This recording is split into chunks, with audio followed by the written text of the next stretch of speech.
მარსზე ქალაქის გაშენება აღარ არის მხოლოდ სამეცნიერო ფანტასტიკა. მას კი ცნობილია ზედმეტად ოპტიმისტური პროგნოზებით და ფანტაზიით. მისი გეგმა 2029 წელი პირველი ადამიანის დასასმელად ბევრი ექსპერტისთვის არარეალურია.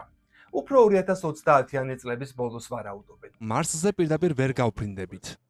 საჭიროა ელიფსური ორბიტის შექმნა, სადაც დედამიწა ერთ წერტილშია, ხოლო მარსი ელიფსის მეორე, შორეულ მხარეს. შემდეგ საჭიროა სწორად შეარჩიოთ დრო და პოზიცია ამ ორბიტაზე, რათა ტრაექტორია მარსს დაემთხვეს. სწორედ ასე ხდება ორბიტული ტრანსფერი დედამიწიდან მარსამდე.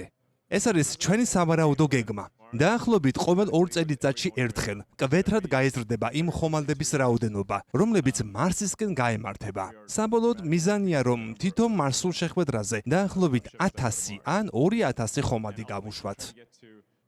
ძალიან უხეში შეფასებით, მარსზე თვითმყოფადი ცივილიზაციის შესაქმნელად საჭიროა დაახლოებით 1 მილიონი ტონა ტვირთის გადატანა პლანეტის ზედაპირზე. იქ არაფერი უნდა გაკლდეს. მარსს უნდა ჰქონდეს ყველაფერი, რაც აუცილებელია მისი დამოუკიდებელი განვითარებისთვის. ჩემი ვარაუდით, ამისათვის დაახლოებით 1 მილიონი ტონა იქნება საჭირო. პირველ მისიებში გავაგზავნით ოპტიმუს რობოტსაც, რომელიც იქ გარემოს გამოიკვლევს და გარკვეულწილად მოამზადებს გზას ადამიანებისთვის. თუ 2026 წლის ბოლოს გაშვება შევძელით, ხომალდები მარსზე ტექნიკურად 2027 წელს ჩავლენ. წარმოუდგენელი იქნება იმის დანახვა, როგორ დადის ოპტიმუსი მარსის ზედაპირზე. 2 წლის შემდეგ, თუ პირველი მისიები წარმატებით დასრულდება და უსაფრთხოდ დაეშვება, შემდეგ მისიაზე უკვე ადამიანებს გავაგზავნით. შემდეგ პირველი ადამიანები დაიწყებენ საფუძვლის შექმნას მარსის ზედაპირზე მუდმივი ყოფნისთვის. როგორც უკვე ვთქვი, მთავარი მიზანია მარსი, რაც შეიძლება სწრაფად გავხადოთ, თვითმყოფადი და დამოუკიდებლად ფუნქციონირებადი.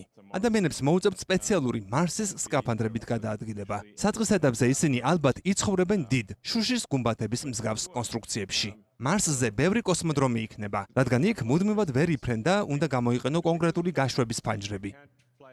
ერთ დროს შეიძლება 1000, 2000 ან კიდევ უფრო მეტი ხომალდი დაგროვდეს. ეს იქნება შესაძლებლობა მარსზე მცხოვრები ადამიანებისთვის თავიდან დაფიქრდნენ, როგორი უნდა იყოს ცივილიზაცია. შეიძლება გადაიხედოს, როგორი მმართველობის სისტემა უნდა არსებობდეს, როგორი ახალი წესები უნდა დაწესდეს. მარსი იძლევა დიდ თავისუფლებასა და შესაძლებლობას. თითქოს თავიდან გადაიწყოს ცივილიზაცია. დაველოდოთ სიახლეებს, მათ შორის ამ მიმართულებით.